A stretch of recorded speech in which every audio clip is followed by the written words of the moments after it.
Merci beaucoup, Rinpoché. J'aimerais savoir si à l'Académie de Larong, il existe des cours spécialement destinés aux femmes. Y a-t-il des résultats concrets? Par exemple, les capacités d'apprentissage des laïcs se sont-elles améliorées? Cela contribue-t-il à la réalisation de la valeur personnelle des femmes? En ce qui concerne notre Académie bouddhique des 5 sciences de Larong, bien qu'elle ne soit pas un lieu d'étude exclusivement réservé aux femmes et que nous ne faisons pas d'efforts particuliers pour agrandir la communauté monastique, la principale orientation de l'Académie de Larong est la suivante. Pour résider à long terme à l'Académie, certaines conditions doivent être remplies. Par exemple, observer des vœux purs, l'étude a aussi certaines exigences et la conduite personnelle doit répondre à certains critères. Ce sont les règles pour résider à l'académie.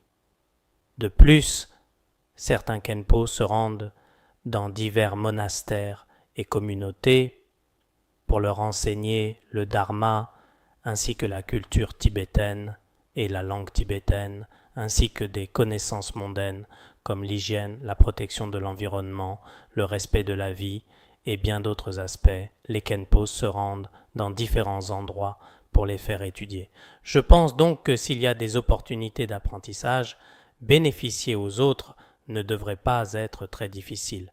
Par exemple, quelle que soit l'école dans le monde, si l'on accorde de l'importance à l'éducation grâce à la force de l'éducation, on ne causera pas de perte ni de préjudice aux autres.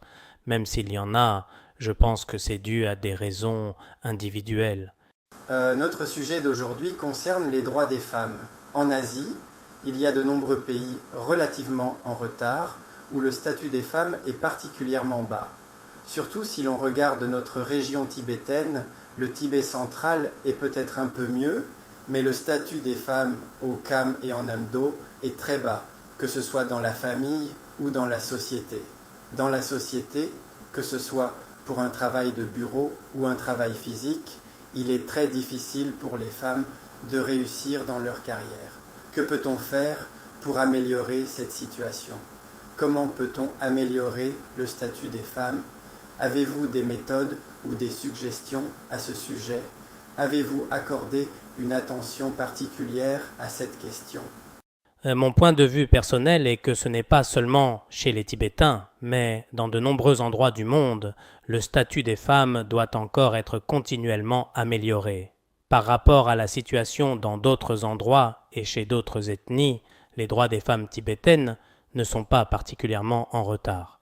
Mais dans certaines régions tibétaines, comparées à la carrière ou aux droits des hommes, aux droits ou aux capacités des femmes, les femmes surpassent aussi les hommes dans de nombreux domaines. Quoi qu'il en soit, concernant les droits des femmes et leur développement futur, il faut principalement comprendre les tendances du développement mondial et continuer à apprendre. Si nous voulons l'égalité des capacités entre hommes et femmes, c'est difficile à réaliser partout dans le monde. Par exemple, actuellement les dirigeants gouvernementaux dans le monde, environ 70 à 80% sont des hommes. Les femmes ont aussi leurs propres tâches, comme les tâches ménagères et bien d'autres. Vouloir changer cette situation est aussi assez difficile. Mais il existe aussi certains phénomènes d'inégalité, par exemple des hommes qui emploient dans des femmes comme domestiques. Ce genre de phénomène, toutes les ethnies doivent le changer. La méthode la plus importante reste l'apprentissage et l'éducation. Ma question est que le bouddhisme est très profond. Pour quelqu'un comme moi, le comprendre entièrement est un peu difficile. Dans le tantrisme, il est mentionné qu'il faut s'appuyer sur les femmes pour pratiquer. J'ai donc une question. Pourquoi dans le tantrisme faut-il s'appuyer sur les femmes pour pratiquer? Quel en est le cœur? C'est ma première question.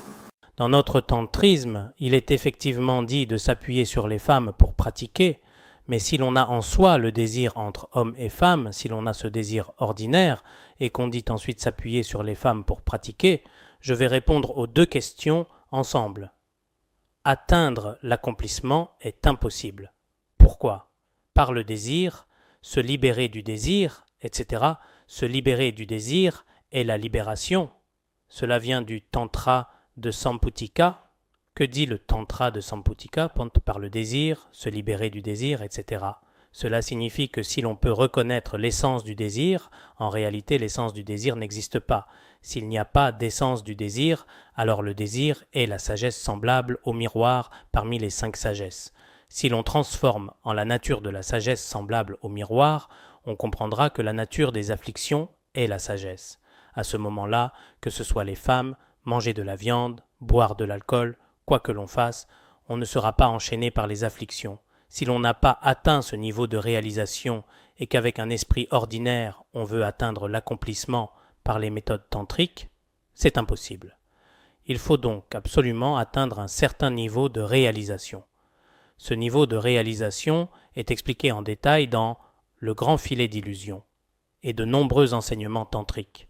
Concernant les femmes et aussi les yogis, il y a des enseignements. Nous sommes vraiment heureux du fond du cœur que les femmes et les hommes aient le même programme d'études. Dans le bouddhisme tibétain, y a-t-il beaucoup de femmes qui prennent l'ordination ? Comment voyez-vous la question de l'ordination des femmes ? La question est, peut-on restaurer les vœux de Bhiksun ? Si cela était possible, quel est votre avis ? J'aimerais connaître votre point de vue, Khenpo. Restaurer les vœux de Bhiksun n'est pas si facile. Autrefois, Shoni Gyamtso de l'université Harvard m'avait dit que ce serait très bien si l'Académie pouvait restaurer les vœux de Bhiksun, mais je lui ai dit que ce n'était pas si facile. Du point de vue de l'histoire bouddhique, si l'on veut changer, l'histoire passée n'est pas si facile à changer maintenant. C'est pourquoi cela a traîné longtemps. Pourquoi ? En ce qui concerne notre Académie de Larong, faut-il restaurer les vœux de Bhiksun au Tibet ? Du vivant du roi du Dharma, Jigme Phuntsok, il n'avait pas clairement dit s'il fallait les restaurer ou non.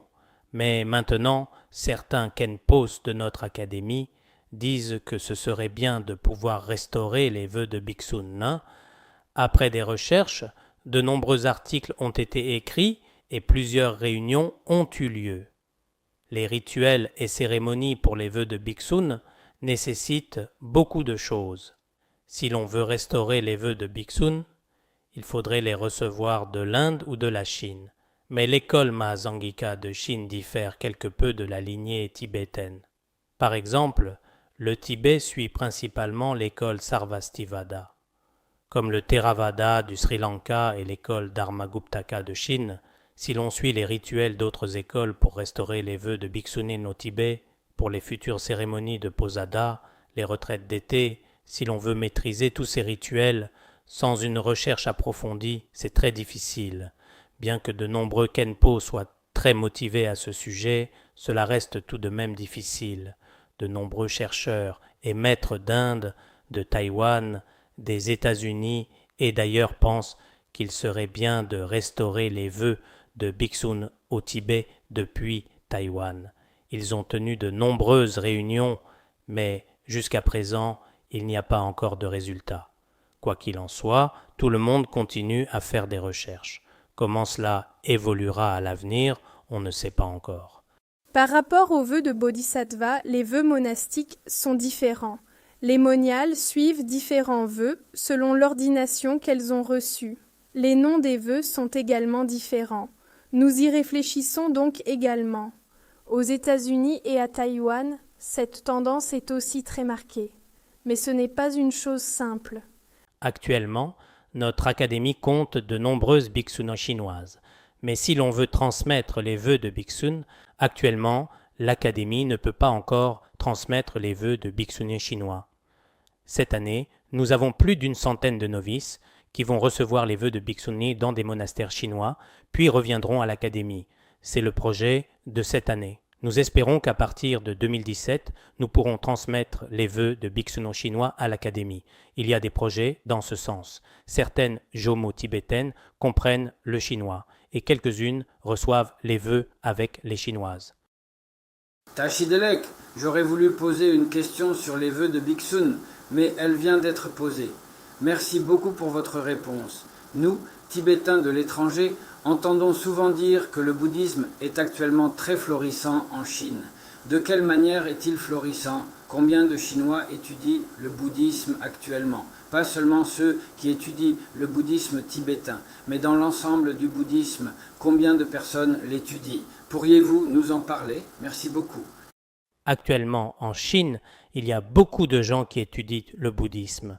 Parmi eux, beaucoup étudient le bouddhisme tibétain. Beaucoup d'entre eux sont des intellectuels. Il y a aussi beaucoup de jeunes nés dans les années 80 et 90. Par exemple, je suis allé dans de nombreuses écoles et quand les étudiants et les enseignants posent des questions, la plupart concernent le bouddhisme tibétain. Maintenant, tout le monde peut facilement s'informer via Internet. C'est probablement par ces moyens qu'ils apprennent. Il y en a vraiment beaucoup.